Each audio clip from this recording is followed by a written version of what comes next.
juste avant d'appuyer sur le bouton de ta montre et de démarrer ton entraînement avec un superbe podcast dans les oreilles, eh bien je t'invite à aller faire un tour sur devenirtriathlète.com/livre. Tu vas pouvoir découvrir le livre Devenir triathlète que l'on a rédigé à 7 mains sous la direction d'Olivier de Scooter et dans lequel on t'explique comment devenir triathlète, comment progresser en triathlon et enfin comment performer en triathlon. Allez, on arrête de parler, c'est parti. Salut les sportifs, c'est Armano et je suis très heureux de vous recevoir pour un nouvel épisode du podcast Devenir triathlète. Aujourd'hui, je suis encore tout seul pour réaliser cette interview, mais j'ai un invité de marque en face de moi. Je suis très heureux de recevoir Claude Cazès. Salut Claude. Salut. Comment vas-tu ? Le moral, il est toujours présent à 1000%. Physiquement, c'est pas la même. On n'est pas au même niveau. Alors comment ça, physiquement, c'est pas la même ? T'as l'air un peu fatigué ou un peu blessé, non ? Un peu les deux. Après plus de 53 marathons d'affilée, ouais, je suis un peu fatigué.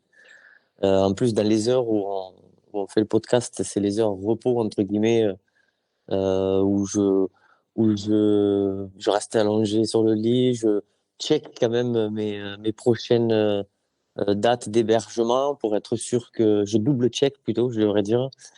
Et puis, je surélève, on va dire la jambe puisque j'ai quand même les releveurs de pied, le releveur de pied gauche qui est touché. Mais on va en parler. Bon, écoute, la première question pour nos invités dans ce podcast, elle est toujours la même. Je veux en savoir plus sur notre invité. Donc, dis-nous tout. Qui est Claude Cazès ? Tu peux remonter au tout début, si tu veux, on a le temps. Alors, qui est Claude Caz? Alors, ça s'écrit Cazès, mais on dit Caz.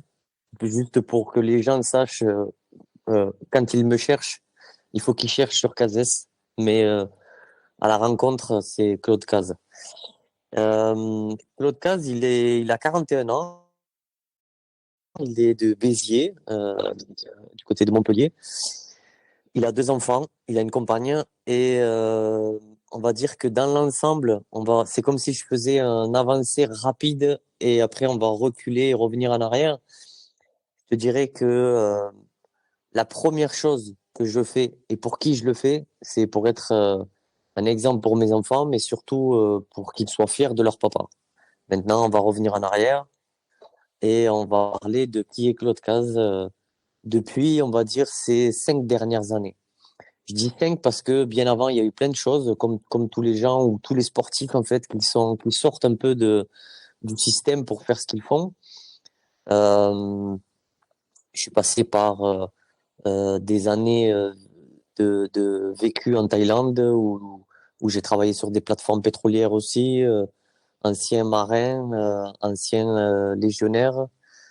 Il y a pas mal de vadrouilles, on va dire, et pas mal de cartes à mon actif, pour pas dire de cordes à mon arc, qui font que je pense pouvoir être polyvalent sur plein de choses, que ça soit dans le monde de l'exploration, du sport ou de l'aventure, ou voir les trois réunis. C'est un peu ce que je viens. Et, et puis voilà, donc j'ai envie de dire, je vais tracer très, très vite, mais très long, en revenant sur les premières années, c'est-à-dire que quand on commence à vouloir devenir explorateur sportif ou aventurier, c'est ce qu'on voit à peu près depuis ces dernières années que les gens le font, et tant mieux, parce qu'il en faut. Il faut pouvoir montrer que l'homme, entre guillemets, ou la femme est capable de faire plein de choses physiquement, mentalement et psychologiquement.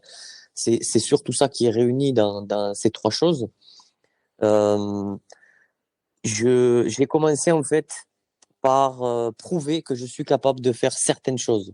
Je vais pas dire plus que les autres parce qu'il y a toujours plus fort que soi, mais à un certain niveau. Donc voilà, j'ai fait des 24 heures bike où j'ai fait 480 km à vélo, des 24 heures course où je mettais souvent un masque qui était réglé à plus de 4000 mètres d'altitude, où j'ai fait des nombres de kilomètres assez conséquentes. Voilà, tout ça pour me prouver à moi-même déjà que je pouvais le faire, et aussi pour gagner en crédibilité. Et c'est ça en fait qui ont besoin tous ces gens qui veulent partir sur ces trois voies, une de ces trois voies, voire les trois.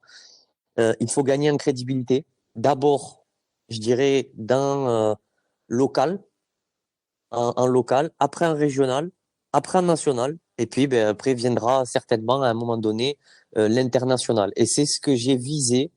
Je me suis dit, il faut pas brûler les étapes. Parce que justement, en fait, très souvent, quand on veut aller trop vite, on se crame physiquement, on se crame nous-mêmes, et on crame, entre guillemets, la carte crédibilité qu'on peut avoir en prenant son temps, même si c'est très long. Ça fait 5 ans, je suis pas au niveau de Mike Horn, et puis de toute façon, ça m'intéresse pas actuellement. Mais je suis pas aussi connu, c'est ce que je veux dire.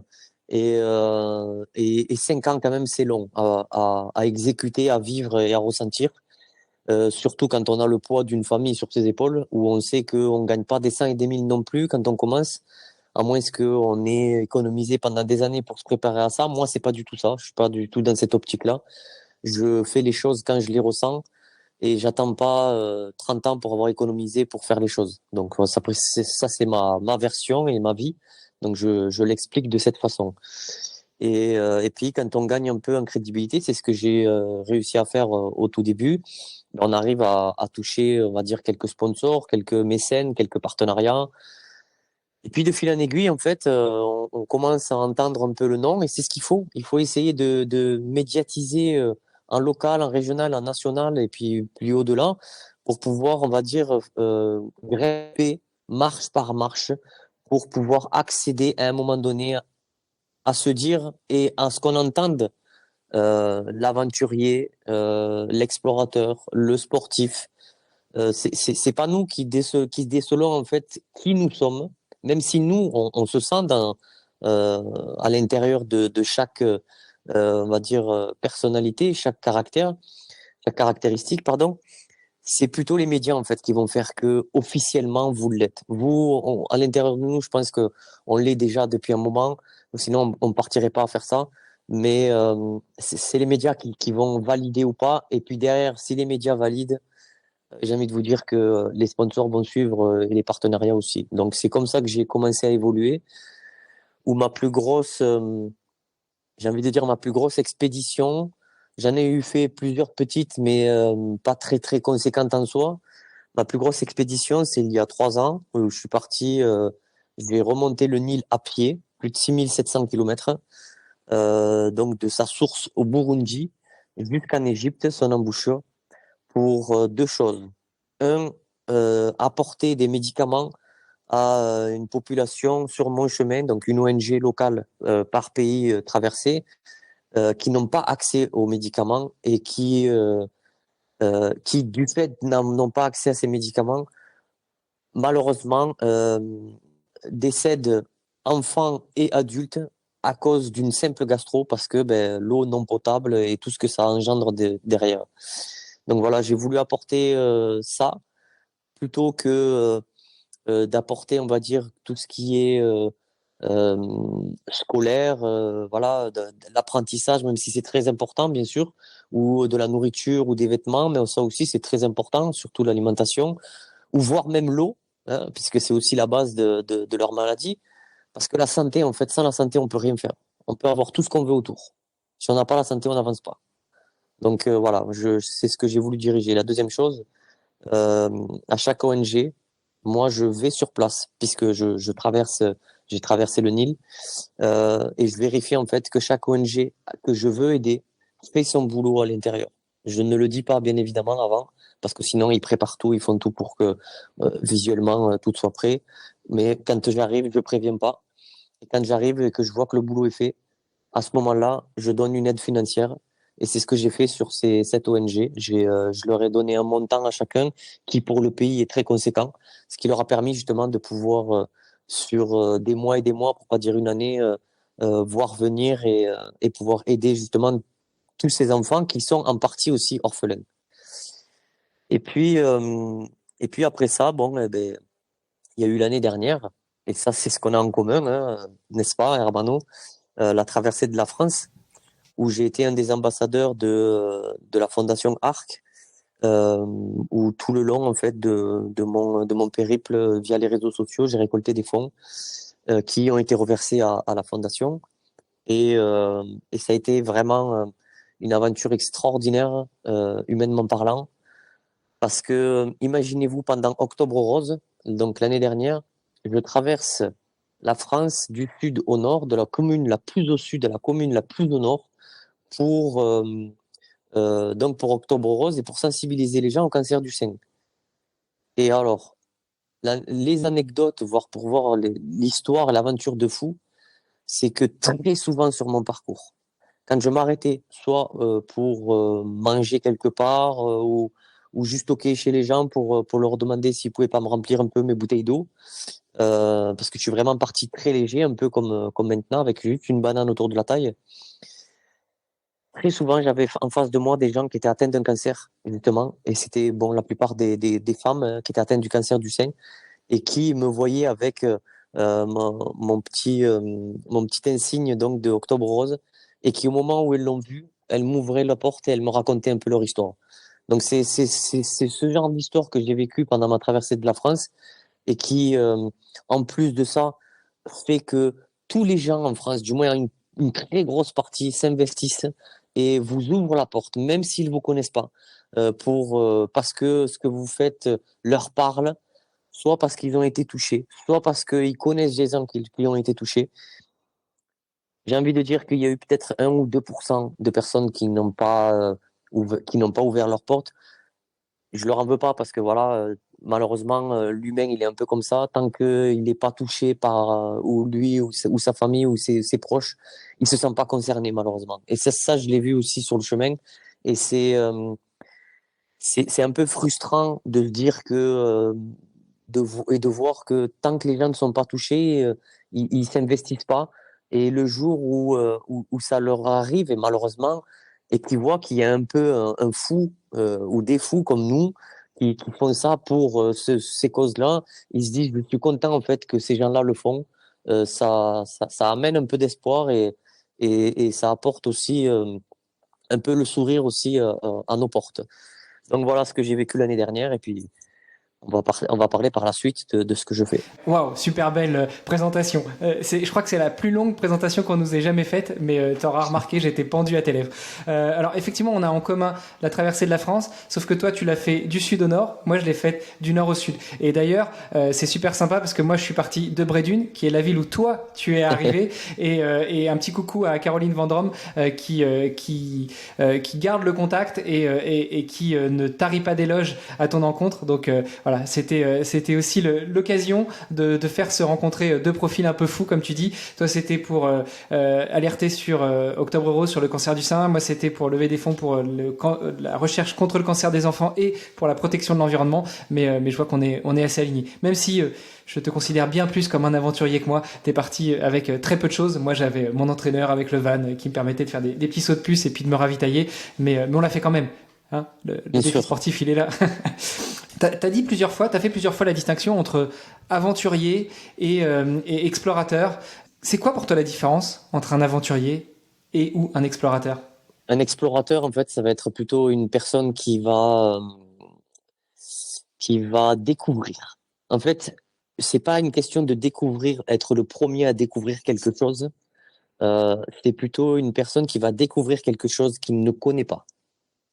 C'est-à-dire que de toute façon, aujourd'hui, en 2020, en 2024, bientôt, on sera pas les premiers à découvrir une partie du monde, à moins que ça soit sous terre ou j'en sais rien, mais on sera pas les premiers. J'ai envie de dire que la 99,99% de la planète a déjà été découverte par d'autres, nos anciens. Ouais, dans quelques mois, quelques années, une fois que les calottes glaciaires vont fondre, à mon avis, on aura pas mal de choses à découvrir. Malheureusement, mais on risque Bien d'avoir des sûr. choses à découvrir. Mais voilà, je parle déjà de ce qu'il y a parce que la Non, je fonte te des glaces, c'est taquinais. encore. Non, non, mais il n'y a pas de problème, c'est encore autre chose. Mais effectivement, il y a la découverte, en fait. L'exploration, c'est la découverte. C'est ça, en fait. L'aventure, c'est c'est- c'est, hum, c'est pas tant la découverte, en fait, c'est de partir, j'ai envie de dire, un peu à l'improviste, à l'imprévu, et ne pas savoir, entre guillemets, ce qui va nous arriver. C'est ça l'aventure, en fait. Et moi, c'est ce que je vis actuellement. Il y a, j'ai envie de dire que il y a un peu d'exploration parce que il y a certains pays que je n'ai jamais fait, je les découvre. Donc voilà. Mais il y a énormément d'aventures Et alors, je parle même pas de l'aspect sportif, puisque c'est un marathon par jour. Aujourd'hui, c'était le 53e jour. Demain, c'est déjà le 54 et je serai à Istanbul, ça sera quasiment le 60e. Donc, et je vais jusqu'à 80. Donc, c'est vraiment, j'ai envie de dire, gros, pour pas dire énorme, au niveau de l'aventure, parce que je le dis avec précision, je n'ai qu'une banane autour de la taille, je n'ai pas de sac à dos. J'ai deux petites poches en fait pour mettre mes bouteilles d'eau de 50 centilitres que je recharge à chaque fois. S'il n'y a pas d'eau, j'ai My Life Throw, une Life Throw. Je sais pas si tu vois ce que c'est. Alors vas-y, tu peux expliquer, comme ça tout le monde C'est comprendra ce que bien c'est. sûr une Life Throw en fait, on peut en trouver un peu partout comme sur Amazon. C'est une pipette qui permet de boire directement n'importe quelle eau du marécage de l'eau des égouts, à un fleuve avec n'importe quelle bactérie. Ça enlève 99,99% de toutes les bactéries et les virus qu'il peut y avoir. Voilà, pour dire, voilà, donc ça, j'ai bon, mon passeport, ma carte bancaire, voilà, ça c'est un peu une obligation. J'ai un deuxième téléphone au cas où, si celui-là il fonctionne plus, faut pouvoir en avoir un autre. J'ai deux doudous, un de mon fils et un de ma fille, qui me permettent justement aussi quand je les vois en fait, ça aussi c'est important de visualiser. Je sais qu'il y a beaucoup de coach mental qui parlent de visualisation avant de faire les choses, et c'est important justement, bien avant de partir dans une aventure ou dans une exploration, de visualiser ce que l'on veut faire et comment on veut le faire pour que, même si sur le chemin, parce que l'aventure, c'est ça, il arrive toujours des choses que l'on ne peut pas contrôler. Même s'il y a des choses qui arrivent et on doit les subir, du fait qu'on est visualisé, on arrive quand même à trouver des solutions et à s'adapter justement à notre environnement, qu'il soit animal ou humain, ou voire au niveau climatique. On arrive à s'adapter uniquement parce qu'on a quand même travaillé sur la visualisation. Et ça, c'est important. Et puis voilà, je t'en prie, continuons. Bon, on va revenir après justement sur l'aventure que tu es en train de vivre, l'aventure slash exploration parfois que tu es en train de vivre. Euh, je voulais revenir déjà un petit peu plus sur ton passé. Tu disais que ça fait à peu près 5 ans que tu es un aventurier. Avant, tu as eu d'autres choses. Est-ce que avant tu étais sportif, tu faisais du sport, de l'endurance du sport d'intensité. Enfin, qu'est-ce que tu faisais avant? Qu'est-ce qu'il faisait le petit Claude Caz quand il avait 15, 20, 30 ans? Non, non, j'ai jamais été. Alors, ce qu'il faut savoir, les gens ne le voient pas, mais en fait, j'ai une casquette sur le front. C'est la casquette de Forrest Gump. Et ça, c'est important aussi de le dire. C'est que, alors, encore une fois, c'est pas moi qui l'ai confirmé. Ça a commencé déjà l'année dernière à traverser de la France parce que je l'ai fait. J'avais l'outfit en fait de Forrest Gump. C'est-à-dire le t-shirt jaune, la casquette rouge, le short rouge. Voilà. Au début, j'avais même les chaussures, les Nike Cortez, mais elles ont vite été cramées au bout de 3 jours. Donc, je les ai vite changées pour d'autres chaussures. Bref, euh, parce que je suis devenu l'année dernière, en traversant la France, le Forrest Gump français, par les médias et par France 3 national. Et j'ai envie de dire que ça m'a plu vraiment de pouvoir apporter cette casquette dans tous les sens du terme, premier et deuxième degré. Et aujourd'hui, je souhaite vraiment la garder et c'est ce que je fais puisque dans tous les pays où je passe, il y a soit des télés et des articles quasiment très souvent en fait. Ça a commencé en Serbie, ça continue là en Bulgarie. Demain, j'ai encore une interview. Et en Turquie, je pense que ça va être la même chose parce que comme des millions de personnes, pardon, j'allais dire de Français, mais dans le monde, c'est des millions de personnes qui ont vu le film Forrest Gump. Forrest Gump, donc Tom Hanks, quand il joue, il dégage en fait une énergie très positive. Euh, Quand on le voit et qu'il fait ses actions, on a quand même l'impression qu'il apporte en fait de l'espoir et il est bienveillant en fait. Et moi, ce sont des images que j'ai envie de garder, que j'ai bien évidemment, mais que je veux montrer et que je veux apporter. Et c'est une des raisons pour lesquelles, voilà, euh, quand je traverse et qu'on me demande en fait pourquoi tu portes ça, j'explique en fait ces raisons que je viens de citer. Et est-ce que tu dis aussi que la vie, c'est comme une boîte de chocolat? On sait jamais sur quoi on va tomber. exactement, exactement, parce que c'est un peu aussi une vérité, Ah, hein. c'est la définition de l'aventure. Ouais, ouais, tout à fait, exactement, hein, c'est aussi ça. Mais pour revenir à ta question que tu m'as posée, Qu'est-ce que tu c'était, faisais avant? Est-ce que voilà, tu faisais du sport? si j'expliquais d'abord le truc de l'histoire de Forrest Gump, c'est aussi parce que alors, en commun avec Forrest dans le film, c'est qu'à un moment donné, quand on le voit petit, il porte en fait des genres comment je pourrais appeler ça? Il a des arceaux au niveau des jambes qui lui permettent, entre guillemets, de soutenir peut-être son ossature ou ce genre de choses. Et puis au bout d'un moment, on le voit, il court et ses arceaux explosent et il devient, ça devient l'archétype où la petite, elle dit cours Forest, cours Forest. Bon, ça, c'est toute l'image que tout le monde a vue. Moi, j'ai eu un accident en fait à 9 ans. Donc 9-10 ans, c'est à peu près comme le gamin dans Forest, où j'ai une voiture en fait qui m'a renversé et, euh, et j'ai eu de très grosses fractures en étant enfant. Et je suis resté en fait avec une canne pour les vieux pendant plusieurs mois. Les médecins en fait pensaient enfin me disaient que j'allais rester en fait avec une canne toute ma vie parce que j'avais eu un gros traumatisme au niveau de la jambe droite.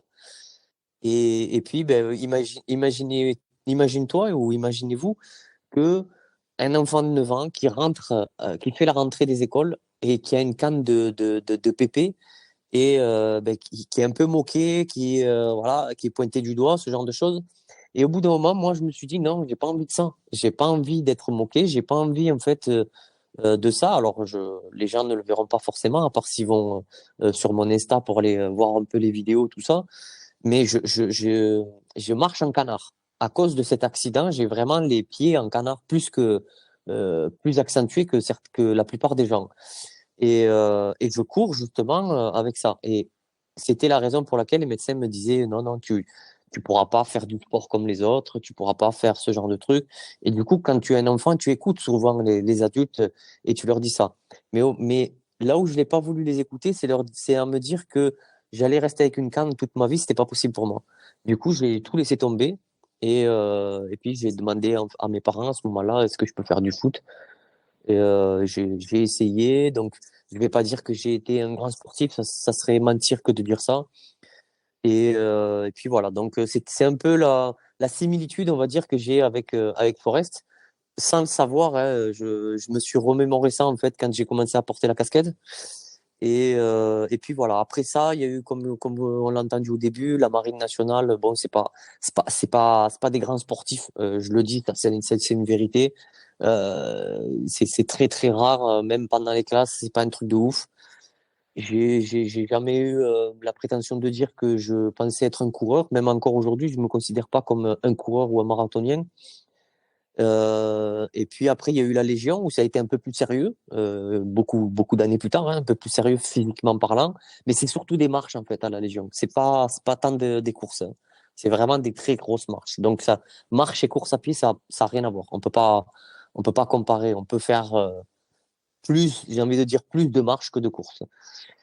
Donc voilà, pour répondre à ta question, c'est un peu ça. Et puis il y a 5 ans, quand j'ai commencé à faire ça et donc que j'ai voulu gagner en crédibilité, je me suis entraîné très fort, tellement fort que je faisais 4 à 6 heures d'entraînement par jour, où je continue à faire ce que je fais là pour faire deux trucs aussi énormes, où je tire du pneu, je fais des kilomètres en marche arrière, je fais des kilomètres pieds nus pour renforcer la voûte plantaire. Marche arrière, c'est surtout pour les cuisses et les tendons, enfin tout ce qui est tout ça.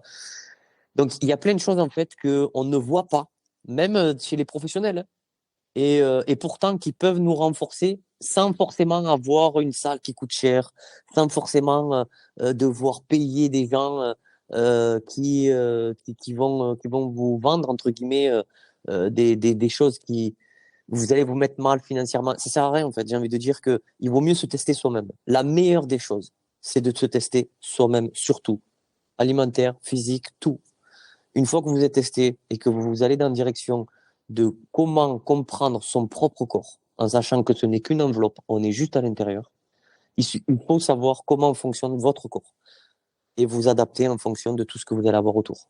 Je me souviens qu'il y a quelques années, quand je t'avais découvert, tu passais dans le podcast de Barthélemy Fent, Extraterrien, et tu revenais sur ton acclimatation au froid, et tu avais le record du monde du temps passé dans une immersion d'eau glacée. Est-ce que ça aussi, ça t'a permis de te forger un mental, même si en tant qu'ancien légionnaire, on imagine que tu avais déjà un mental plus que d'acier?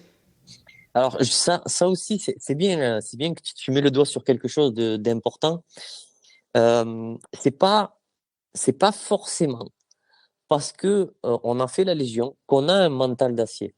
Je dis ça parce que moi, quand je suis arrivé à la Légion, je venais d'arriver de plus de 2 ans, non, de quasiment 2 ans d'années en Thaïlande, dans un camp d'entraînement où je m'entraînais 7 à 8 heures par jour en boxe thaï.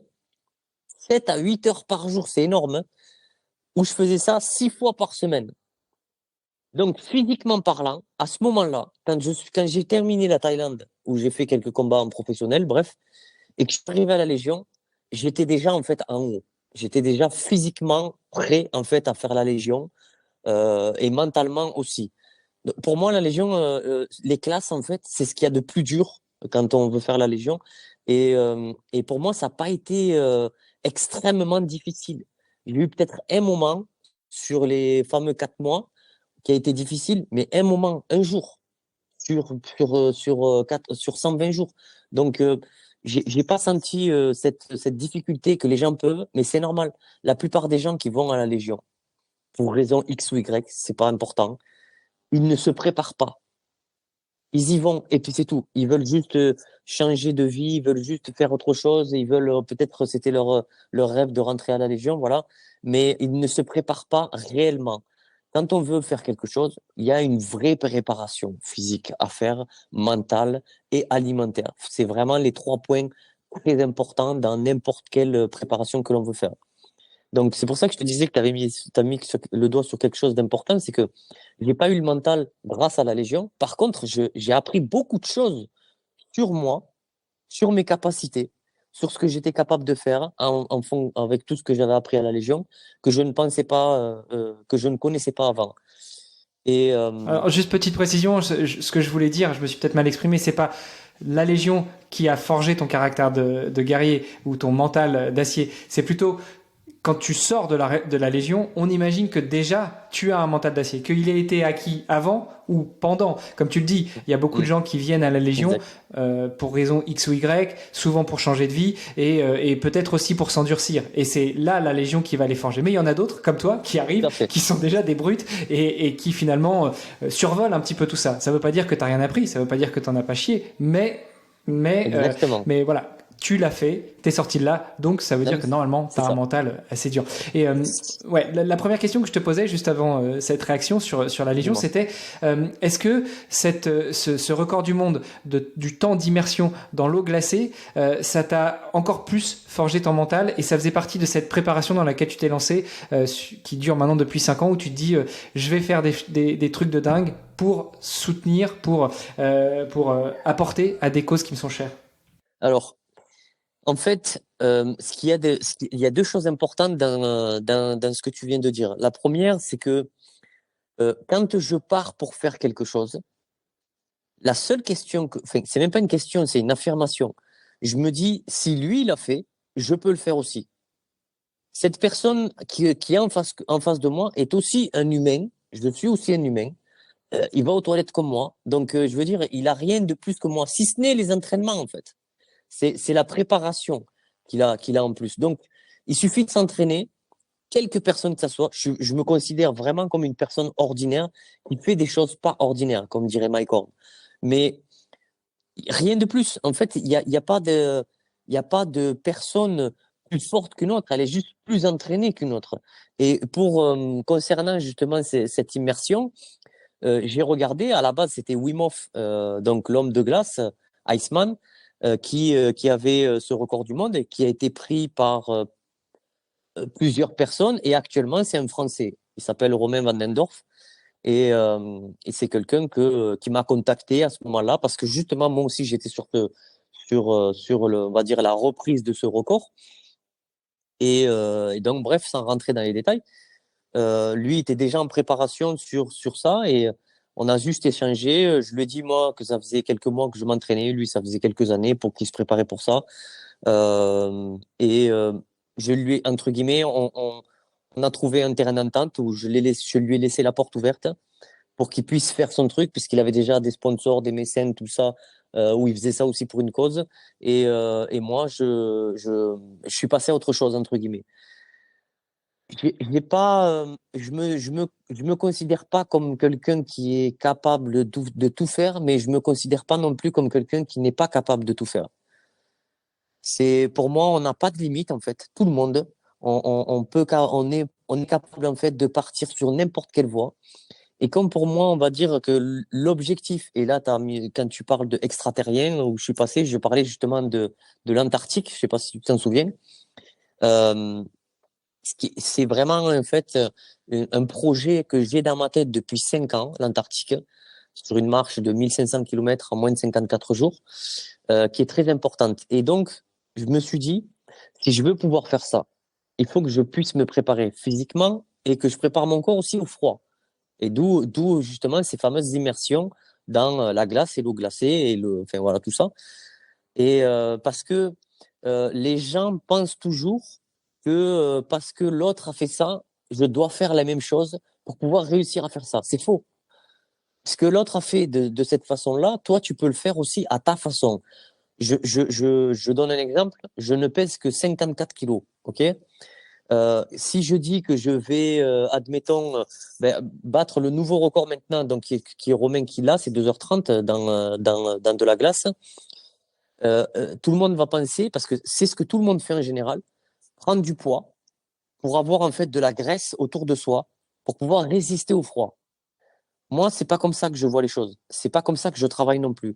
Je dirais que je sais, de par l'expérience que j'ai et que j'ai acquise, qu'avec juste de la respiration, un travail de respiration intense et quotidien, hein, on est capable, tout le monde, de conserver la même ligne de température. C'est-à-dire que vous pouvez habituer, déjà, il faut habituer son corps au froid, premièrement, sa peau, parce qu'on ne parle jamais de l'épiderme, du muscle, du sang, de la rapidité, on ne parle jamais de ça. On parle uniquement de gras pour résister au froid, c'est tout. Moi, tout ce que j'ai découvert, vraiment, je l'ai découvert par moi-même. Et j'ai vu que justement, travailler sur l'épiderme, donc sur la peau, la renforcer, ça permet d'avoir une genre de couche de protection. Travailler sur le muscle, ça permet d'avoir une deuxième couche de protection. Et la chose que l'on a, nous les hommes, et que les femmes n'ont pas, c'est les poils. Si on garde les poils avec le muscle travaillé et donc plus dur, et la peau travaillée et donc plus résistante, on a 3 couches en fait qui nous permettent de résister au froid. Ça, c'est déjà énorme. La quatrième chose, c'est la respiration. C'est quasiment la clé de tout pour le sport, pour le quotidien, pour le stress, pour tout.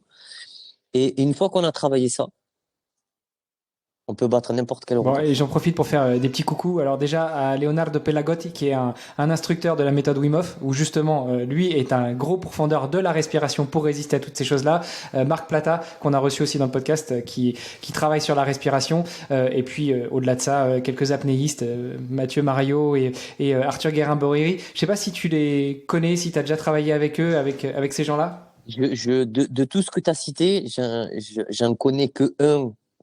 Quand je dis connaître, je parle de. J'ai dû avoir peut-être 2, 3 échanges avec lui, mais pas plus. Parce que c'est quelqu'un qui est. Voilà, je vois sa vie, c'est un TGV, sa vie. C'est Arthur. Voilà, on a échangé justement, hein, on a échangé par rapport au froid. Ouais, parce que lui, Euh, il avait ce record du monde de plonger en apnée sous la glace, donc de faire la plus longue distance. Et pour exactement. ça, il faut aussi résister, habituer son corps au froid, etc. Donc voilà, donc au même moment, je travaillais sur le froid et au même moment, on est rentré en contact et je lui avais expliqué qu'il y avait une façon de faire qui n'était pas obligé de, c'est ce que je viens d'expliquer, de faire comme tous les autres. Il y a une autre façon de faire et c'est celle-ci, en gardant son physique et sans pour autant obligatoirement travailler sur le gras. Maintenant, je dis pas que cela ne fonctionne pas. Je dis juste qu'il y a d'autres façons de travailler. Alors, on peut accumuler les deux, hein. Ça nous donnera une résistance encore plus haute, hein. Mais moi, je veux vraiment conserver celle que j'ai trouvé, entre guillemets, hein, parce que j'imagine on dit toujours on pense toujours qu'on trouve les choses en premier, mais il y a déjà quelqu'un qui l'a fait 10 ans, 100 ans, 1000 ans avant nous. Voilà. Tout ça, ça t'a amené au fur et à mesure, comme tu l'as dit, à relever des défis, à te lancer dans des aventures. L'année dernière, c'était la traversée de la France, à l'inverse de moi. Et cette année, qu'est-ce que tu nous as préparé? Qu'est-ce que tu es en train de faire? En fait, je suis en train donc de traverser une partie de l'Europe, de la France jusqu'en Turquie, plus précisément de Béziers jusqu'à Adana. Adana, c'est dans le sud de la Turquie. On parle de 3600 kilomètres au total et de 80 ou 81 jours de marathon. Euh, les raisons pour lesquelles je fais ça, c'est parce que, je pense que tout le monde l'aura entendu, il y a eu le séisme en Turquie, l'épicentre était à Gaziantep et qui a été, on va dire, les ondes sont allées jusqu'à Adana, qui est un peu plus à l'ouest, mais au sud. Et, euh, et donc voilà, donc quand j'ai entendu ça, je me suis dit que c'était en février, que j'avais vraiment envie, cette impression, je fais toujours tout ce que je fais en fait, pas aux impressions, mais aux sentiments, au ressenti. Et à ce moment-là, je ressentais le besoin d'aller faire quelque chose. Sauf que, encore une fois, il y a cette fameuse préparation. Même si j'ai des entraînements quotidiens quand je suis chez moi, euh, partir pour faire 80 marathons, en sachant que en vivant une aventure, une micro-exploration et un monde physique énorme, il faut quand même être préparé. Donc, ça m'a donné de février à me faire le départ donc pour octobre. Et puis, donc, je vis depuis 53 jours de marathon. J'ai envie de dire une aventure humaine extraordinaire où je rencontre des gens formidables, vraiment, dans tous les pays que j'ai traversés. Il y a pas d'exception et qui continuent à m'accompagner malgré que j'ai déjà fini de traverser leur pays, qui continuent à m'aider à trouver des hébergements, puisque c'est ça mon quotidien en fait. Je cours et en même temps, je réponds au téléphone, je réponds aux messages, je cherche des hébergements pour la nuit suivante. Et pour les gens qui se posent la question, parce que c'est limite, je vous entends penser dans le futur, puisqu'on est en train d'enregistrer maintenant, c'est de dire, mais pourquoi tu réserves pas sur plusieurs jours d'affilée? Parce que je ne sais pas ce qui peut m'arriver en fait dans la journée. S'il m'arrive quelque chose dans la journée et que j'ai réservé dans la journée et que j'ai déjà payé, entre guillemets, puisque c'est quasiment ça, hein, sur Booking, tu payes déjà d'avance. C'est très rare où tu peux réserver sans payer. Euh, S'il m'arrive quelque chose, ben, j'ai déjà payé, j'ai gaspillé de l'argent. Et c'est la raison pour laquelle donc, je fais les choses vraiment limite du jour au lendemain, pas plus. Et tout ça, tu le fais donc pour aider les victimes du séisme, déjà pour alerter dessus, pour aider. T'en profites pour collecter des fonds. Comment est-ce que tu aides au-delà de faire des médias, de la publicité, de parler de ça? Bien sûr. En fait, j'ai ouvert une cagnotte qui est sur Helloasso. Helloasso, ceux qui connaissent pas, c'est vraiment quelque chose de safe et sécure. C'est uniquement les associations françaises qui peuvent s'inscrire à l'intérieur de Helloasso.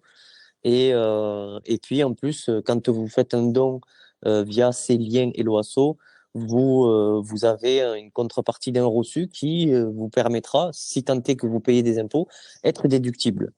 Et donc, sur ma bio en Instagram, il y a le lien. Donc, mais malgré ça, tous les soirs, chaque dernière story de la journée, je mets le lien au-dessus de la story pour que les gens puissent faire un don. Et après cette story-là, je mets, euh, je mets le montant de la cagnotte qui augmente quotidiennement pour que les gens puissent voir que ben, ça continue d'augmenter et qu'il faut que ça continue d'augmenter jusqu'à mon arrivée à Dana. Et une fois que tu seras arrivé à Adana, tu fais quoi de cet argent? Tu te payes un bon resto? Alors, c'est une très bonne question parce que ça a été au début je visais. Alors, ça, c'est quelque chose qui est très personnel et c'est que mon opinion, bien évidemment. Mais c'est parce que j'ai vécu ça que je pense et je réfléchis comme ça. Je ne me dirige rarement vers les gros organismes. L'année dernière, quand j'ai traversé la France pour la Fondation Arc, c'était le premier organisme, gros organisme, pour qui je collectais des fonds. Généralement, on va dire à 90% du temps où je fais quelque chose, je collecte des fonds que pour des petits organismes. Parce que pour moi, j'ai toujours cette impression en fait qu'ils sont les oubliés. Parce que les gros organismes peuvent faire des publicités à la télévision, peuvent se faire entendre, entre guillemets, leur voix, parce qu'ils ont les moyens de se faire entendre. Et les petits, en fait, malheureusement, qui en ont vraiment besoin, on ne les entend pas, si ce n'est peut-être par le bouche à oreille ou ce genre de choses. Et moi, en fait, je préfère 1000 fois donner un petit organe, enfin, à plusieurs petits organismes pour pouvoir les aider parce qu'ils sont sur le terrain du début jusqu'à la fin. Ils sont pas juste là pour montrer, se montrer médiatiquement, comme j'ai pu voir à un moment donné, et je tiens à le préciser, euh, parce que quand il y a eu aussi l'Ukraine, ça a touché tout le monde en France. Le début, je parle de l'histoire. Aujourd'hui, je vois les choses un peu différemment, mais quand c'est arrivé, j'ai pris un camion, j'ai chargé 1 tonne de tout. Nourriture, médicaments, 1 tonne. Et je l'ai amené avec 2 collègues à moi. On l'a amené, donc on a fait 26 heures de voyage non-stop sans s'arrêter jusqu'à la frontière polonaise pour aller délivrer donc ce camion et toute la marchandise à la population ukrainienne qui franchissait la frontière pour venir vers la frontière polonaise et récupérer ce genre de choses et les aider où on voyait, nous, de nos propres yeux, ces femmes, ces enfants arriver avec des têtes, voilà, enfin, c'était quelque chose de très très dur à voir, bref. Et si je dis ça, c'est parce que voilà, j'ai vu des gros organismes. Je vais pas les citer parce que c'est pas une question de se les mettre à dos, je m'en fous en fait, vraiment. Hein. C'est juste que voilà, j'aime pas trop pointer du doigt, à part si on m'attaque, là c'est différent. Mais mais voilà, j'ai vu ces gros organismes qui faisaient la guerre aux petits organismes qui étaient sur place parce qu'ils étaient arrivés avant les gros organismes et parce qu'ils n'avaient pas leur place, entre guillemets, visuellement pour les médias. Voilà. Donc ça, c'est ce que j'ai vu et c'est une des raisons pour lesquelles, que ça soit pour le Nil, que ça soit pour ce que je fais actuellement, je me dirige plutôt vers des petits organismes, voire même, pour moi, la meilleure des idées. Je te le dis, Armano, c'est vrai. J'y ai pensé pendant. Tu imagines bien que tu sais ce que c'est. Quand tu cours, tu as le temps de réfléchir à plein de choses. Et je me suis dit, la meilleure des idées, après, ça dépend du montant que je vais pouvoir récolter à la fin, c'est de se dire, qui en a besoin, en fait? Tu cours pour qui? Tu cours pour les familles. Tu cours pas, en fait, pour une cause, pour dire un cancer, ou pour des gens qui ont un cancer. Tu cours pas pour ça. Tu cours pour les gens, en fait, qui ont les familles des victimes. Donc, qui en a besoin? Les organismes ou ces familles-là? Donc, à un moment donné, je me suis dit, est-ce que ça serait pas mieux, même si c'est plus long, de distribuer tout cet argent, de le diviser en fait sur toutes les familles et de leur donner main à la main pour qu'ils puissent se reconstruire eux et faire le choix d'utiliser cet argent, entre guillemets, comme bon leur semble. Moi, c'est vraiment cette optique et c'est vraiment ce que j'aimerais faire. Maintenant, je vais dire une bêtise, hein. Ils doivent être peut-être 30 000 ou 40 000 familles si j'ai 50 000 euros, ben, ça fera quoi? 1 euro à leur donner chacun. Donc, bien évidemment qu'à ce moment-là, c'est des organismes qu'il faut donner parce qu'ils vont pouvoir acheter en gros et leur donner plutôt des choses qui ont besoin au quotidien. Mais en fait, c'est vraiment cette optique-là. Je me dis que si j'avais des millions d'euros et que je pouvais le partager à eux tous, je leur donnerais main à la main pour qu'ils puissent choisir de faire ce qu'ils en veulent. Voilà. Wow. Écoute, je te comprends tout à fait. Comme tu le dis, quand on court, on a le temps de réfléchir, de penser à toutes ces choses-là. Et c'est vrai que parfois, ça fait mal au cœur de collecter des fonds pour des gros organismes qui, et on va pas se le cacher, hein, parce qu'ils sont gros, ils ont des Mmh. gros frais de fonctionnement. Et donc, ils engloutissent 20, 30, 40% de l'argent qui est donné pour faire fonctionner cet organisme. Alors, il en faut des organismes, oui. Bien sûr, Euh, bien sûr. mais on se Il faut demande pas toujours oublier où les passe petits, c'est l'argent. ça le truc. Il faut pas oublier les petits, qui Faut pas souvent oublier les eux petits. sont des gens bénévoles et qui ont finalement des frais de fonctionnement qui sont beaucoup plus faibles et qui permet aussi de redistribuer de manière plus Exactement. importante par derrière. Et après, on en arrive malheureusement au problème de l'économie. Des petits qui achètent au prix normal, eh ben, ils vont acheter moins que des gros qui vont acheter au prix de gros. Donc, ce qu'on va gagner d'un côté en termes de frais de fonctionnement et autres, on va le perdre de l'autre côté. Bref, c'est pas le sujet du jour. C'est ça. Alors aujourd'hui, tu en es à 53 marathons. Donc quand on diffusera cet épisode, tu en auras déjà fait un petit peu plus. On Mm. diffusera avant que tu aies fini, bien sûr. Comment ça se passe physiquement? J'ai envie de dire que, alors, Il y a quelques jours, c'était l'anniversaire de ma fille. Euh, Ça a été, je crois, la plus dure journée émotionnellement parlant, la plus dure journée depuis le début. Ben, parce que voilà, t'as pas tes proches, t'es pas avec ta famille, entre guillemets, à ce moment-là, tu as envie de partager ce genre de journée et d'émotions. Donc effectivement, ouais, j'ai versé quelques larmes ce jour-là parce que j'étais triste de pas pouvoir être avec ma fille et de lui dire que qu'elle me manquait et que voilà et que je l'aimais. Bien évidemment qu'elle le sait et qu'on arrive à faire quand même au moins un visio par jour. Mais il y avait quand même cette tristesse. Et la deuxième chose, c'est que le même jour, et je pense qu'il n'y a pas de hasard de toute façon, moi je n'y crois pas, le même jour, parce que, on va dire émotionnellement, j'étais un peu en bas. J'avais le moral, mais émotionnellement, j'étais un peu en bas, un peu triste. Euh, j'ai euh, j'ai eu un déclenchement donc de mon releveur de pied gauche, euh, extrêmement douloureux. C'est comme si la cassure est arrivée à ce moment-là.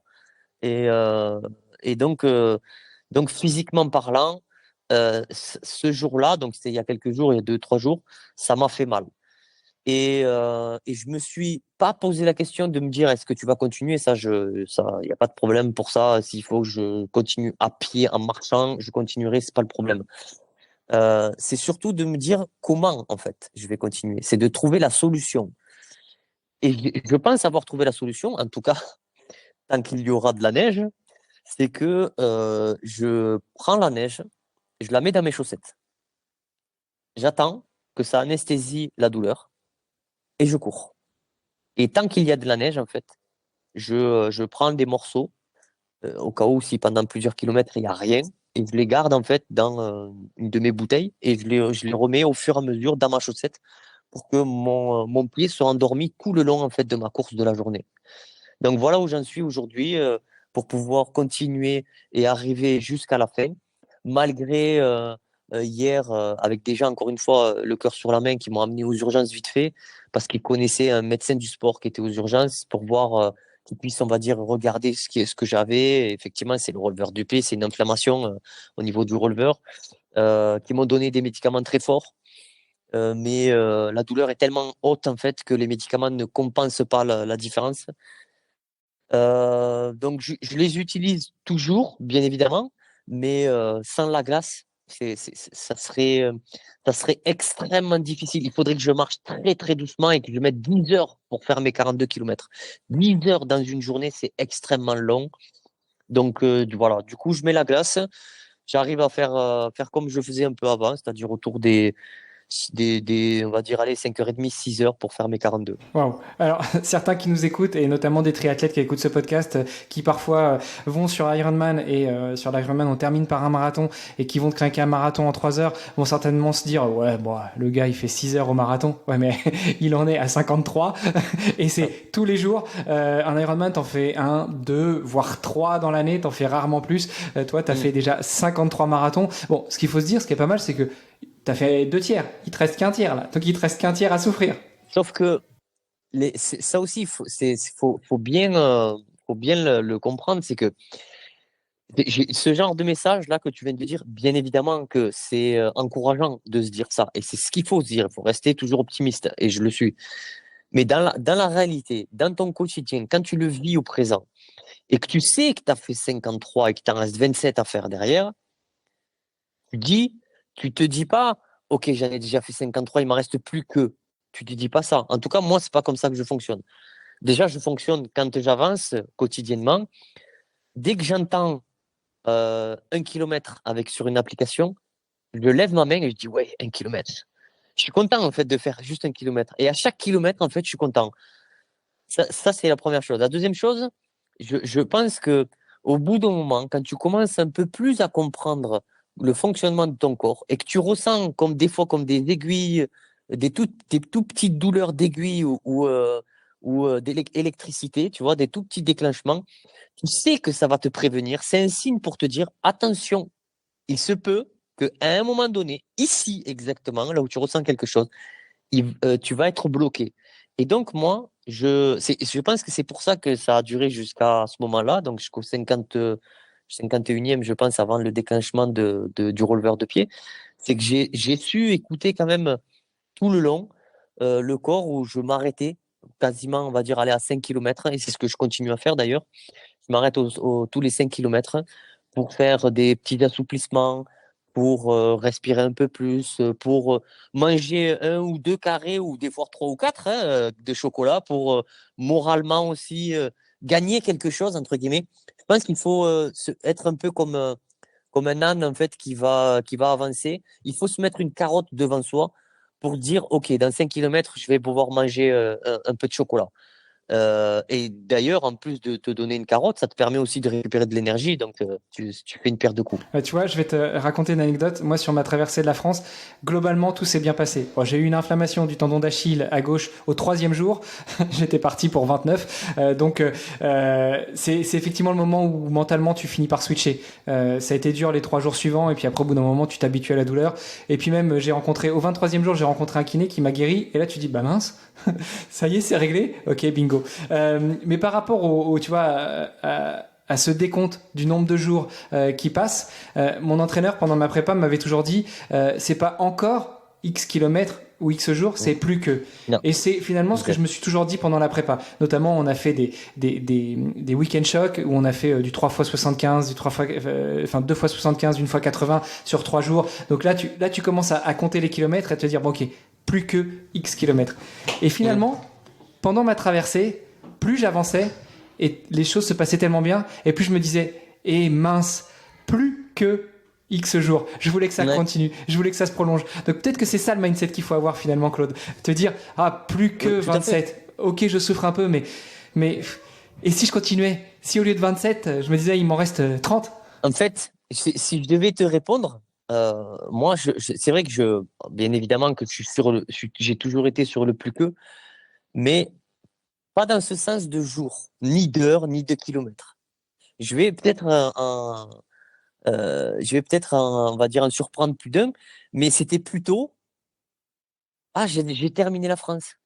Tu sais, je vais découvrir la Slovénie. J'ai terminé la Slovénie. Tu sais, je vais découvrir la Croatie. En fait, c'était ça, en fait, mon truc. C'était de me dire, je suis en train de découvrir un pays, donc le fameux partie exploratrice, je découvre un pays j'ai envie, il me tarde de découvrir le prochain. Là maintenant, en fait, comme je suis en Bulgarie, c'est l'avant-dernier pays, si tu veux, en fait, dans quelques jours, je traverse donc la frontière bulgare-grecque, parce qu'en fait, il y a une toute petite partie de la Grèce que je vais traverser qui va durer une nuit. Hein. Je traverse le lundi, je suis là. Le lundi soir, je dors en Grèce et le mardi, je suis déjà en Turquie. Donc, et là, en fait, aujourd'hui, ce que je me dis, c'est putain, merde, dans quelques jours, je suis en Turquie. Et je cours pour qui? Je cours justement pour la population turque. Et c'est ça, en fait, que je me dis. Je me dis ça. Et quand je serai en Turquie, je me dirai, bientôt, je serai à Adana. Pour ceux qui ont tout perdu. Et c'est mon optique, en fait, c'est même pas le plus que ou le moins que. C'est vraiment, en fait, je cours pour ces gens. J'arrive dans votre pays. Je vais pas arriver entre guillemets en conquérant, puisque voilà, je reste quand même blessé. Et surtout, je reste Claude Caz. Hein, je suis juste une personne ordinaire. Mais j'ai envie d'arriver et de leur dire. Vous êtes pas oublié entre guillemets. Moi, je vous ai pas oublié, et c'est la raison pour laquelle je fais ça aussi. C'est un peu ce que j'ai ressenti pendant les quelques mois qui ont précédé tout cet aspect médiatique dans le monde entier. Je vais pas pointer le doigt sur la France plutôt qu'un autre, où on en a parlé, on va dire, allez, les premières semaines, les 2 premiers mois, et puis après plus rien. Comme quasiment toutes les informations quand il arrive quelque chose, hein, une catastrophe ou quoi. Et puis après, on a l'impression en fait que les gens, ça y est, se sont reconstruits. Ils ont perdu leur famille, ils ont perdu leur maison, ils ont tout perdu et ils se sont reconstruits. C'est faux. Je le sais parce que j'ai des informations. C'est carrément faux. Les gens ne sont pas reconstruits. Il y a pas ils n'ont pas des nouvelles maisons. Ils sont toujours dans des tentes après tant de mois. Et c'est aussi pour ça que je le fais. C'est parce que j'ai envie de leur montrer que moi, personnellement, je ne les ai pas oubliés. Et toutes les personnes qui me suivent sur les réseaux sociaux non plus, puisqu'ils participent financièrement à cette collecte. Sur l'aspect de l'aventure en elle-même, que ce soit celle-ci ou les autres que tu as déjà menées, comment est-ce qu'on vit en tant que père et mari quand on se lance dans des aventures comme ça? Aussi bien pour la préparation que pour le déroulé de l'aventure. Alors forcément, je te pose la question aussi parce que ça m'a impacté, parce que ça m'intéresse, parce que moi aussi j'ai eu des hauts et des bas avec la famille. J'ai envie de te dire que moi, alors, je déteste dire moi parce que ça fait penser un peu à quelqu'un qui pense qu'à lui, mais ça fait plus de 20 ans que je suis avec ma compagne. Euh, donc, elle comprend un peu le phénomène déjà. Euh, mais, euh, mais en fait, je pense que le plus important dans un couple, c'est de trouver son équilibre. Euh, Quand je suis pas là, c'est pas, il y a un manque, bien évidemment, hein, des deux côtés, mais on va dire que moi, je suis content de mon côté à faire ce que je fais parce que je suis heureux dans ce que je fais. Même si je pars entre guillemets à faire plusieurs mois, plusieurs semaines ou plusieurs jours. Et de l'autre côté, ma compagne, je sais qu'elle le vit pas mal. Elle arrive à bien vivre ça parce on a aussi besoin, chacun, d'avoir, entre guillemets, ces moments à nous où l'on fait ce que l'on fait. Et bien évidemment que ma compagne, elle a dû s'adapter à ce genre de vie que je mène et elle a su justement trouver sa façon avec sa famille, bien évidemment, et nos amis, de compenser, entre guillemets, ces actions que j'avais. Et mes enfants, je pense que, puisqu'ils vivent ça au quotidien depuis qu'ils sont nés, pour eux, c'est juste une normalité, en fait. Il n'y a pas, papa part pour faire la traversée de la France, ok, d'accord, bon, ben, il va revenir dans un mois, ok, ben, on l'aura en visio, et puis voilà. Mais après, c'est vrai que 4 mois et demi pour le Nil, c'était très long. Vraiment, 4 mois et demi, c'était très long. Surtout que c'était pas tous les soirs pour les visios, vu que je traversais dans des endroits en Afrique qui étaient un peu compliqués. Pour cette fois-ci, c'est plus simple parce que voilà, ça reste dans l'Europe, entre guillemets, donc on arrive à savoir au moins une fois par jour. Mais il y a d'autres projets beaucoup plus gros que j'appelle le projet Forrest Gump. On va en parler à la fin, j'attendrai que tu me poses la question. Qui celui-là, celui-là, il est énorme dans tous les sens du terme. Bon, juste pour réagir, il faudra qu'on échange le numéro de nos compagnes. J'aimerais bien que ma femme parle à la tienne. Elle a certainement pas mal de choses à apprendre. Il y a un autre aspect que je voulais aborder, et notamment sur cette dernière aventure. Comment est-ce que tu finances tout ça? Parce que tu pars à l'aventure, tu lèves des fonds pour des causes, pour des êtres qui sont blessés, abîmés, qui ont tout Mm. perdu. Comment tu finances tout ça? Et ça, c'est vraiment. Alors, je sais que tu comprends tout ce que je vais dire parce que tu l'as vécu ou voire tu le vis toujours. C'est aussi ça, en fait. Le monde de l'aventure, de l'exploration et du sport, c'est extrêmement difficile. C'est la raison pour laquelle il faut avoir gagné en crédibilité.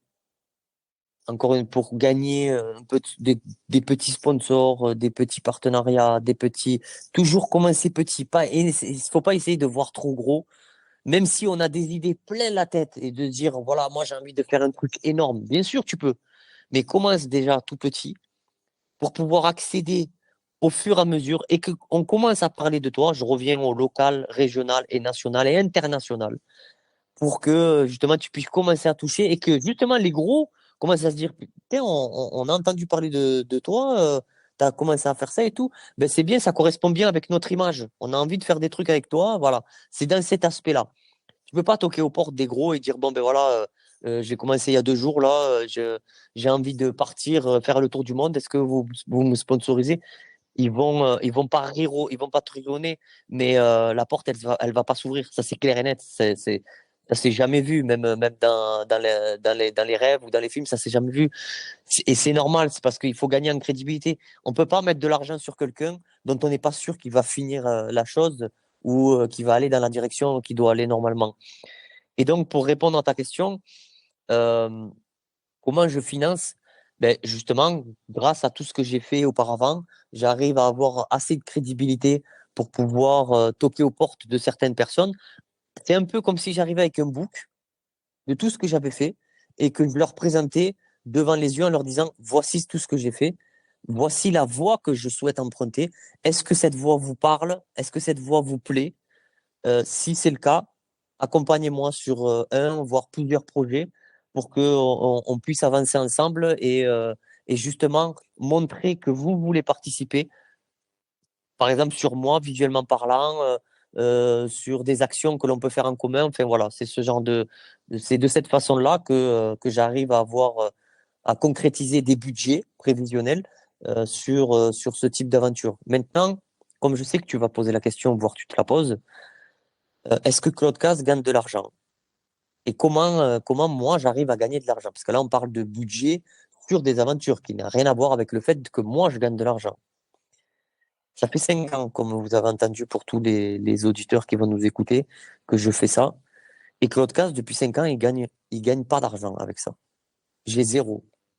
C'est-à-dire que j'arrive à financer, mais j'arrive pas encore à gagner de l'argent avec ça après 5 ans. Et je tiens à rester honnête avec les auditeurs parce que c'est une réalité et il faut qu'ils sachent où c'est qu'ils mettent les pieds, que ce soit aventurier, explorateur ou sportif. Il y aura peut-être certaines personnes, mais très très peu, très très peu, qui vont pouvoir résister aussi longtemps et durer aussi longtemps. Parce que c'est ça aussi, de se dire, entre guillemets, de se dire qu'on est explorateur, sportif ou aventurier, c'est de perdurer. Et tous les autres explorateurs, sportifs ou aventuriers vont voir que vous perdurez et vous allez aussi gagner de la crédibilité autour de vous par rapport aux anciens, entre guillemets, qui sont là avant nous. Et c'est difficile au quotidien parce que ben, j'ai pas honte de le dire, je touche le RSA tout cet argent, enfin, le RSA, je le donne en fait à ma compagne qui elle travaille je donne la totalité. Ça permet on va dire, de payer au moins un loyer et un peu de trucs à côté. Des fois, j'arrive à faire certaines choses qui me permettent de débloquer un peu d'argent, mais c'est minime vraiment comparé à un vrai salaire, entre guillemets. C'est vraiment minime. Pour l'instant, j'essaye de me dire que tout ce que je fais aussi va me permettre d'avoir la voix qui porte et de gagner encore une fois en crédibilité pour vendre des conférences, vendre des conseils sportifs, vendre ce genre de choses parce que j'ai tellement travaillé sur moi et la compréhension de mon corps que je me dis que ça peut en aider plus d'un de partager tout ça en vendant bien évidemment certains conseils. Ouais, je te comprends tout à fait, encore une fois, hein. Moi, c'est pareil, j'ai levé 5600 euros pour les deux associations que je soutenais, mais le projet m'a coûté 11 500. Donc, je suis très Ouais. largement déficitaire. Et c'est grâce aussi à ma famille, à mon épouse, qu'on a pu mettre au bout chaque mois. Et je tiens à le signaler quand même à mon associé qui m'a permis de garder un petit salaire pendant que je m'entraînais et que j'avançais sur mon projet. Claude, est-ce que, au-delà de t'immerger dans l'eau glacée, au-delà de courir des ultra-distances, tu as aussi déjà fait du vélo et nagé? J'ai voulu tester en fait ce que c'était un Ironman une fois. Alors malheureusement, je dis malheureusement pour moi, hein, très souvent quand je me teste pas dans les meilleures conditions. J'ai pas testé ça en plein été où la mer elle est plate. J'ai testé un Ironman en plein mois de novembre à Béziers, enfin à Valras exactement, puisque on commence par la natation, le vélo et puis après on finit par le marathon. Je vous dis, je t'explique même pas les vagues comme elles étaient, mais je crois que j'ai dû mettre plus pour faire 4 kilomètres, j'ai dû mettre une heure et quelques, tu vois, alors que normalement tu mets quoi, une quinzaine ou une vingtaine de minutes max, tu vois, enfin, pour rester, on va dire, global. Ouais, sur 4 bornes, les meilleurs, ils sont à 45 minutes quand même, hein, sur 3008. Ben, j'ai dû mettre une heure et demie, moi, tu vois, pour te dire le truc qui était extrêmement fort. C'est vraiment très difficile. Et puis derrière, enchaîner 180 kilomètres à vélo et terminer par les 42, j'ai fini dans un état, je vais pas dire où j'étais mort, parce que voilà, sinon je ne serais pas là aujourd'hui, mais j'ai terminé quand même dans un état difficile, très, très difficile. Et c'est une des raisons pour lesquelles, après ça, pareil, c'est toujours de l'expérience en fait qu'on acquiert, hein, qu'on acquiert au fur et à mesure. Après ça, je me suis dit que c'était fini. Je ne voulais plus finir dans cet état. Et c'est une des raisons pour lesquelles, dans mes entraînements, que ce soit pour moi ou pour mon fils, parce qu'il court aussi un peu, le plus important, je ne cherche pas à faire un chrono. Je m'en fous en fait royalement du chrono. Moi, pour moi, le plus important, c'est dans quel état je termine. Et je pense que la plupart du temps et des gens qui veulent faire quelque chose, que ça soit un marathon, un semi, un ultra de 80, 100, 100, 170. Tout le monde veut juste terminer. C'est ce qu'ils disent tous. Je veux juste terminer, je serai content si je termine. Parce que au début, on se dit, ouais, je veux faire ci, je veux faire ça. Sauf que quand tu le vis, que tu vois la difficulté et que tu as l'impression que tu vas arrêter et que tu vas mourir, tu dis, je veux juste finir. Donc, c'est pour ça que je préfère, moi, juste finir et terminer dans un bon état. Et ce qui est rare, hein, quand tu fais un ultra de 85 km, terminer dans un bon état où tu te dis, c'est bon, demain, je peux enchaîner sur un marathon, c'est très, très rare. Eh ben, moi, c'est l'objectif que je me mets. Et grâce à tous les entraînements, en fait, que j'ai fait jusqu'à présent, c'est ce qui me permet de faire tout ce que je fais et de pouvoir enchaîner le lendemain sur d'autres choses. Et c'est ce que je fais actuellement. Waouh. Bah écoute, je te félicite pour tout ça. Je garde la dernière petite question du podcast qui est habituelle et qui a trait à nouveau au triathlon. Mais tout à l'heure, tu nous as parlé du projet Forest. Tu peux nous en dire plus? Bien sûr. En fait, le projet Forest Gump, alors je dis Forest parce que normalement, enfin, tant que tu gagnes pas d'argent, tu peux utiliser le nom Forest Gump. Hein, hein, dès que ça commence à parler d'argent, tu peux pas utiliser. Bon, bref. Le projet Forest Gump, en fait, c'est quoi? C'est comme dans le film. Je vais remémorer les gens qui ont vu, comme des millions de personnes dans le monde, hein, le film. On voit donc Tom Hanks qui se lève et qui part courir pendant 3 ans, 2 mois, 14 jours et 16 heures. Ok, je l'ai dans ma tête parce que je le connais par cœur, le film. Hein. Et il court pendant 3 ans. Je ne sais pas si tu te rends compte. 3 ans tous les jours. Maintenant, il ne fait pas un marathon, attention. Parce que j'ai calculé. Il fait 25 000 kilomètres en 3 ans. D'accord? 2 mois, 14 heures. Bon. Tu divises ça, moi c'est ce que j'ai fait, et tu tombes sur un semi. C'est-à-dire que pendant 3 ans, il fait 21 kilomètres tous les jours, du lundi au dimanche. Au début, tu te dis, ouais, un semi, ça va, 21 kilomètres, je l'ai fait, moi, les 21 kilomètres. Bien sûr, il n'y a pas de problème, mais fais-les pendant 3 ans. On va voir après si tu les fais tous les jours. Parce que c'est vraiment très, très contraignant. Et moi, alors, comme je peux pas partir pendant 3 ans, parce que j'ai une famille comme toi, tu vois, c'est très difficile de partir pendant 3 ans. Je me vois pas partir. Ma fille, elle a 10 ans, je reviens, elle en a 13. C'est pas possible. Ou mon fils, tu vois, c'est, voilà. Par contre, donc, comme lui, il a fait 3 ans, un semi par jour, et que moi, je m'entraîne, entre guillemets, tout ce que je fais un marathon, je me suis dit que si je double ce que lui, il a fait, donc je fais mon 42 tous les jours, ça me permet de diviser en deux ce que lui, il a fait. C'est-à-dire, ces 3 ans, ça passe à 1 an et demi. Eh ben, c'est l'objectif de ce projet-là. C'est donc de faire 19 mois, de partir pendant 19 mois aux États-Unis et de suivre le parcours exact qui existe, je tiens à le préciser, qui a été fait par une seule personne dans le monde, qui est un Anglais, il s'appelle Rob Pop, qui est devenu, on va dire, une très bonne connaissance. Il m'a donné son parcours précis. Et c'est très rare hein, qu'un coureur fasse ça. Hein. Je tiens à le dire quand même. Surtout que il a un record avec ça. Bref, lui, il le fait d'une façon, moi, je le fais d'une autre façon. Et, euh, et donc, il m'a donné ce fameux parcours, qui est un vrai parcours, le vrai parcours de Forest, 25 000 kilomètres que j'effectuerai à ordre de un marathon par jour pendant 595 jours de marathon. Et donc là, il y a plusieurs choses. Un, ça sera le record du monde du marathon par jour, puisqu'il est actuellement sur un an, c'est 365 jours actuellement. Donc il sera quasiment presque doublé. Euh, Deux, pourquoi je vais faire ça? Parce que c'est important, moi je ne fais que tout ce que je fais que pour des causes. Un, l'environnement, parce que je pense qu'il faut continuer j'ai envie de dire, à pilonner les États, les pays, tout le monde, les gens, à dire que voilà, l'environnement, il est très important. Et pour le coup, ça va être bien parce que je le cours pendant 1 an et demi. Donc, du coup, je suis en plein dedans. Et deux, le cancer. Encore une fois, pour moi, comme pour beaucoup de personnes dans le monde, le cancer, c'est très important et la recherche.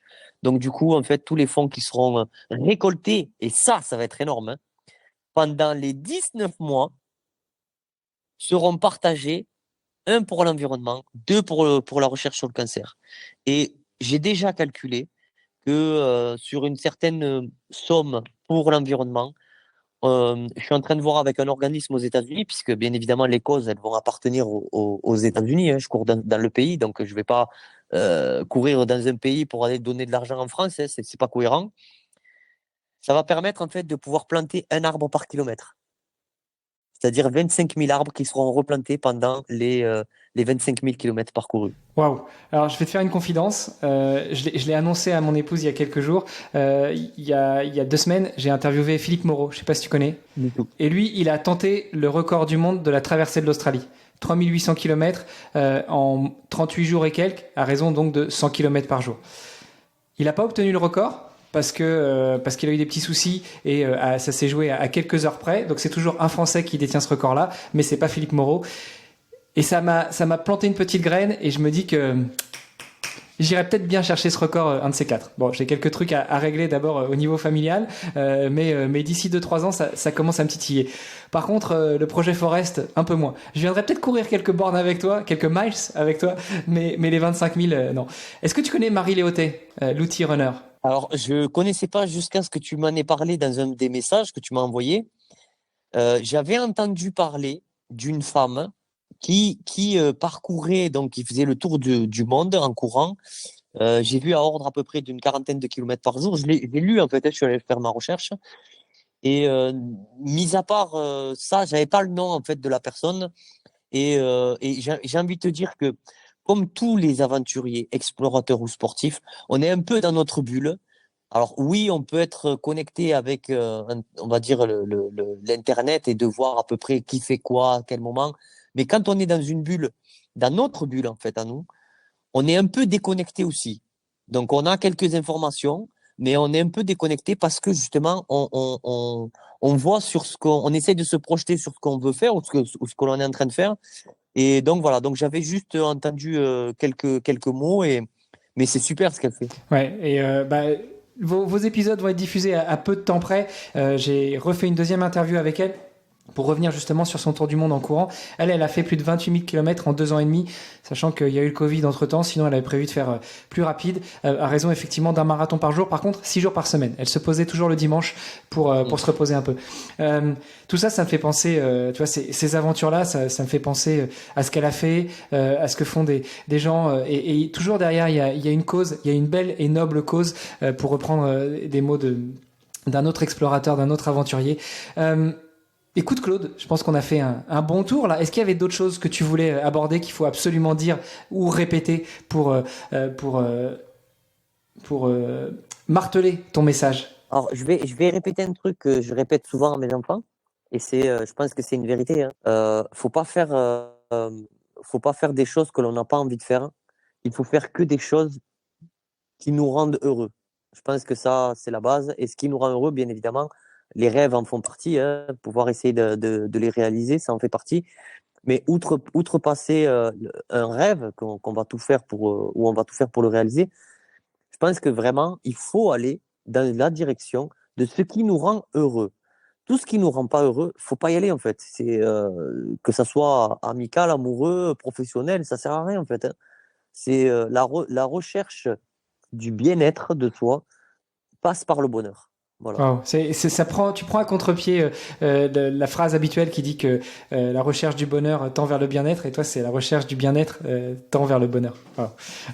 Exact. Écoute, je te remercie vraiment pour tout ça. J'ai encore deux petites questions. La première, le podcast s'appelle Devenir triathlète, donc je me dois de te demander, toi qui as déjà voulu tenter un Ironman, comment est-ce qu'à ton avis, on devient triathlète, surtout quand on est un ultra-runner, ultra-aventurier? Franchement, triathlète, je sais pas. Parce que ben, c'est pas, je vais pas dire que c'est pas ma cam, mais je me suis pas dirigé vers ça. Mais je pense que en restant dans le monde du sport et dans ce que je fais ou dans ce que les autres font, triathlète ou marathonien ou ultramarathonien ou tout ce qu'on veut, ça reste un peu la même cam. C'est de l'entraînement, c'est de la rigueur. Euh, je pense qu'on a tous la même base.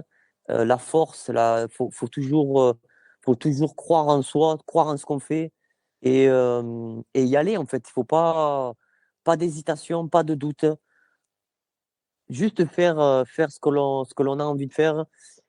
Et garder cette force, ça c'est important aussi de garder cette force. Chacun trouve sa force un peu où il veut, où il en a besoin. Mais ça peut être les moteurs changent hein, selon les personnes. Hein. Il y en a qui vont utiliser les émotions, l'amour, d'autres vont utiliser d'autres émotions. Mais du moment qu'on a un moteur qui nous permet d'avancer, on peut aller où on veut. Eh ben écoute, on va rester sur ces mots. J'ai quand même une dernière question. Où est-ce qu'on te suit? Où est-ce qu'on t'accompagne? Où est-ce qu'on te supporte? Où est-ce qu'on donne si on veut, si on est touché par tes aventures et par ton message? Alors, pour cette aventure-là qui va durer, je pense, jusqu'à la fin de l'année, la première chose, il faut venir s'abonner sur mon Instagram, donc Claude Cazès, C-A-Z-E-S.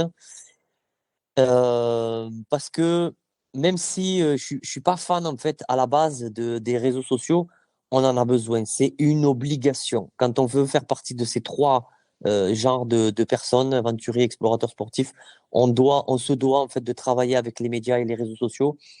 Et plus on a de followers, hein, malheureusement, c'est le système qui veut ça aussi, plus on a de sponsors et de mécènes.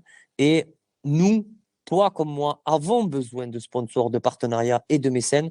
Donc, du coup, j'ai envie de dire, abonnez-vous en masse, que ça soit à moi ou à notre ami Hermano. Vraiment, on en a besoin. Donc, faut y aller. Et non, mais c'est vrai, je suis pas du tout individualiste. Moi, je suis pour, en fait, que tu t'abonnes à moi, je m'abonne à toi. Tu vois? Si tout le monde faisait ça, on aurait tous des millions de followers.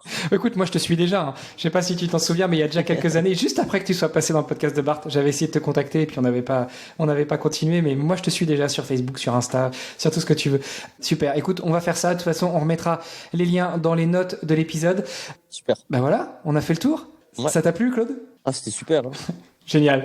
On te souhaite du coup une bonne continuation. On te souhaite d'arriver à destination et puis de vite rentrer parce que tu vas aller jusqu'à la fin de l'année 2023 pour ton aventure. Mais après, il faudra rentrer fêter Noël et jour de l'an avec les enfants. Noël, je pense pas. Peut-être jour de l'an. Ça marche. Écoute, bonne continuation, Claude. À bientôt. Merci. À bientôt. Merci d'avoir écouté cet épisode jusqu'au bout. N'oubliez pas de rejoindre notre groupe Facebook pour discuter avec les invités, commenter et poser vos questions. Et Olivier et moi, nous vous répondrons dans un prochain épisode. À la semaine prochaine. Salut les sportifs.